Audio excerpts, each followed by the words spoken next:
Oh, What's up, guys? I'm gonna let you in on a little secret on this episode. This is when most of your real estate transactions fail. In this in this episode, we're gonna talk about what happens during an inspection and also appraisals. Okay, so again, Teach Me Tuesday. We're here, so I want you guys to tune in to this interesting topic that we have right here because this is really a very critical point, two critical points during a real estate transaction when you're trying to purchase or sell a home. All right. So guys, let's jump right into this, guys. Let's talk about the home inspection period and what happens during that home inspection period. And I experience this a lot because a lot of my clients, hey, they either on the buyer side or the seller side, they're trying to sell a home, and majority of the time, almost 99.9% of the time, there will be a home inspection. All right. And this is when you can have your agent do this, or a lot of times with my clients, I have a couple that I recommend to them, different home inspectors to get that home inspected, and we can set that inspection up. And what happens is the home inspector will come out there. He will, hey, go through out the house, go inside, outside, on top of the roof, underneath the house, if there's a crawl space, to check out all of the major components of the house. Home inspection is extremely important because you want to make sure that home is what you envision it is. Okay. It could be all glitz and glamour on the outside, but you never know what's on the interior of the house, maybe underneath the house, in the attic, places you can't see Mhm. in that particular home. Now, So I did hear you so say, hold on. Before you get there, so Gavin, what is oh, it? I Lord. had a question. So, like, what is our viewers need to know, right? Because a lot of times I feel like people do get these two things mixed up. They think that a home inspection and an appraisal is the same thing. But mm, can you kind of give them a little bit of comparison, contrast of a home inspection versus a home appraisal? So that way, as Wilmot continues to explain some of the nuances and the important critical features of a home inspection, things that you definitely want to look out for, they can understand the difference between that and an appraisal. oh, I didn't know Mystery. you. Oh, you want me? You just want to talk to get? Oh, you want me to answer it? Gavin, Oh, go ahead, okay. Gavin. Oh, you asking me a question? Oh, sorry. See, we've been doing this almost over a year and some change, and we still can't get it together all the way. But hey, we here. That's the important part. We show up. Right. But not the important. I mean, really, guys, the difference between an appraisal and a home inspection, as Wilmot was enlightening us about. So with your appraisal, you're just really what an appraisal is. It is a form of inspection where you're trying to figure out an appraiser is looking at your home and giving it a fair market value. They're putting a value to your home, not what you feel that if you're the seller, it's not what you feel your house is worth, what you want to sell it for. If you're a buyer, it's not what you want to buy it for. It's based off of what the market says that home is worth, and they do that based upon looking at other comparable homes that have sold in as recent as 1, 2, 3, 4, 5, 6 months, depending on areas that you live in. You may have some recent sales, or they may have to go a little bit deeper back, like a year or so ago, to really find a comp that home can compare to. And then you have the home inspection is where you just really you just want to make sure you're buying a sound and a good home. Like just like a car, like you would go to the car dealer. You don't want to buy a lemon, at the car dealer. You want to make sure that you're buying a car that's tested and road ready, without any major problems that could arise. Now, again, inspections aren't going to tell you. I mean, they're going to tell you a lot about the home, but they aren't going to tell you everything. Everything can't be forecasted. Your AC may look good, during a particular inspection, but or your electricity may your electrical the electrical in the house may look great, but no one can forecast a lightning strike that blows out, that fries the wires throughout your home. So you got to take it at face value. whatever your home inspection comes back at as, and address those issues. Determine if they're issues you can live with that you want fixed, or they're issues that they aren't really issues to you at all. It's just good information to know. So that's good Yeah. stuff. So what I heard is that a home appraisal more so has to do with the value, and a home inspection usually has to do mostly with the safety, the soundness, the functionality of some of the key players of a house, and which is like your HVAC, plumbing, electrical, roof, the structure, the foundation. So they kind of look at two different things, but they're equally as important. So, what we're going to really talk about today is one, when it comes to the appraisal, and then we'll kind of go into the home inspection for Wilmot, is when it comes to the appraisal, like how can that impact the loan approval, right? Because it can, because there's a difference in what you offer to purchase the home for, or what you and the seller may agree, to negotiate a certain price on that property versus what a lender will lend on the property. Those are two different things. And so I think that's important for people to know, that is that you may agree to pay, let's say 250,000, but let's say if the appraisal only comes back for 230,000, the Mhm. lender is not going to honor what you negotiated the price to be. They're only going to lend based on what that property is truly worth. So that can impact your loan approval, because either you have to go back to the drawing table and renegotiate those terms, or, which I have seen, especially during COVID days, you may come to some type of agreement to pay the difference or pay a little above or something like that, to give and take, to kind of see how both parties can end up um, on the right side of the negotiations. So that's something that I would say is very, very key to understand when you're thinking about the home appraisals. That's probably one of the biggest ones. Um, when it comes to comparing the properties as well, so I don't know, Wilmot, do you run into too many issues where the homes are not quite appraising? Have you seen a fair amount of those, or lately, if things kind of where they've been listed and coming in right at value? Well, I find that right at value majority of the time. Right at value. I recently just had one come in above that, Oh, good. and and you know, I ain't trying to toot my horn a little bit. Toot toot.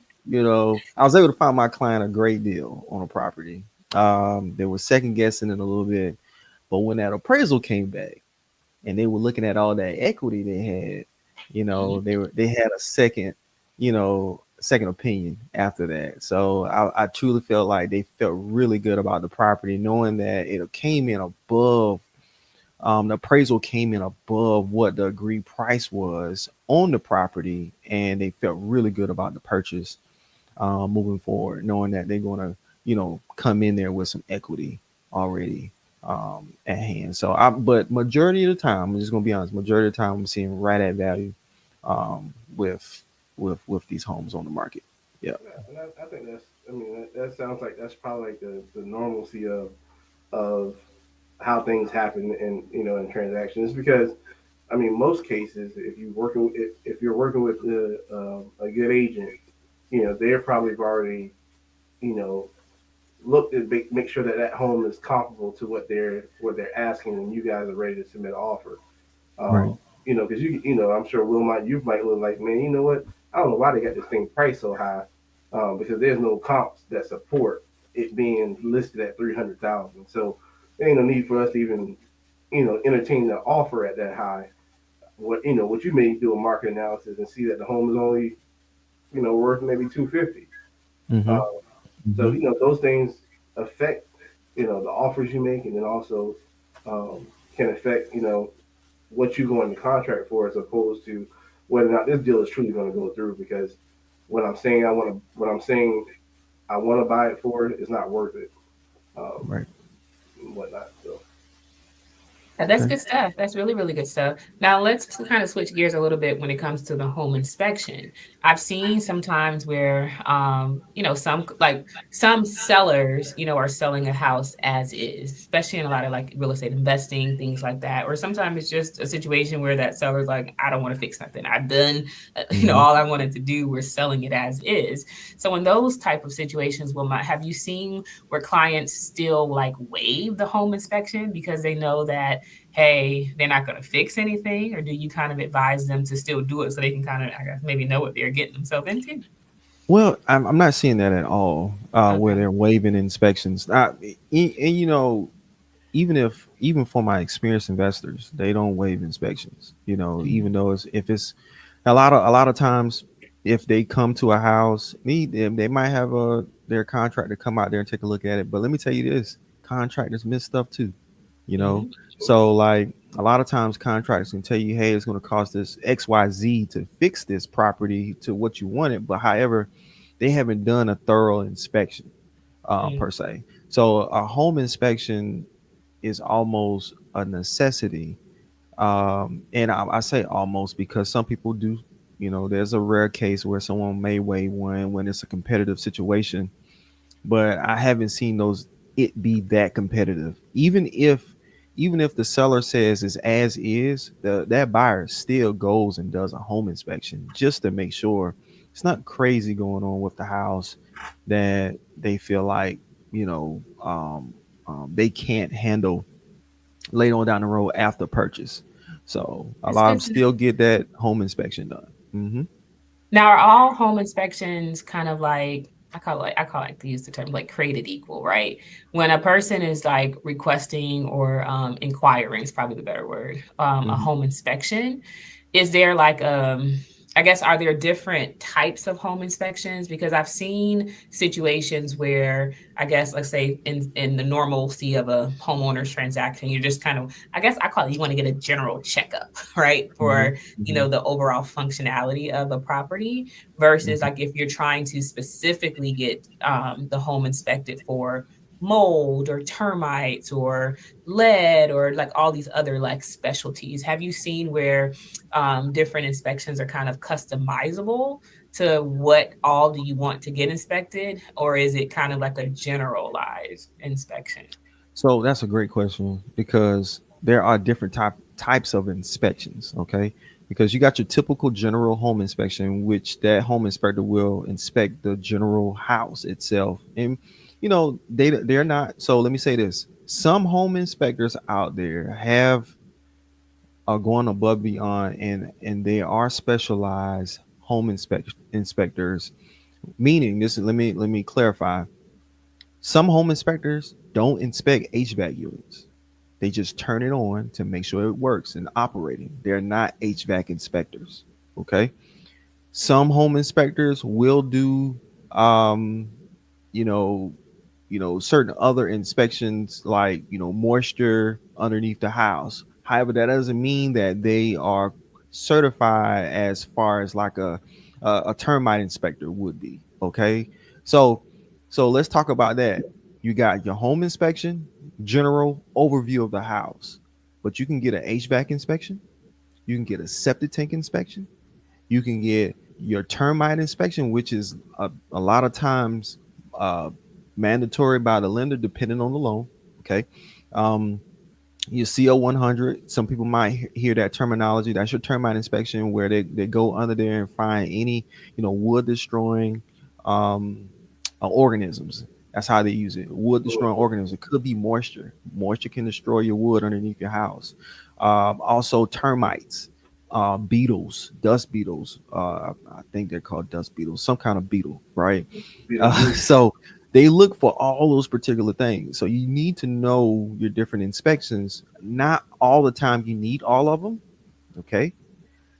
But if something is questionable, even your home inspector may say, hey, talk with a specialist about this. There's Right. a foundation specialist out there as well, foundation engineers out there. So different things require different inspectors. Okay. But I would almost always say you need a home inspection done. It might be good for you to get your HVAC system inspected, also inspect for termites. Some people even want a roof inspection. It just depends on how far you want to go down the road with inspections. Okay. Mhm. So just not to get into the weeds in that, but there are like mold guys out there that inspect for mold, moisture, just to remedy any issues that might be a challenge that you might think that might cause an issue later on down the road. hmm That's good to know. And before we wrap up, Gav, just so our viewers are clear, like who pays for all these things? Like who pays for these inspections, these appraisals, Mm. mold structure? Who pay for all this stuff? Yeah, well, hey, I mean, for as far as the appraisal goes, in most cases, it's in general practice, the buyer will pay for the appraisal. You'll because it's your appraisal. You're wanting to find out what's the value of this home that you're potentially purchasing. Um, so yeah, so that cost is carried over to the borrower, and then also the same with home inspections. Can it be something that that you can that you can put into your loan? No, it is an upfront cost.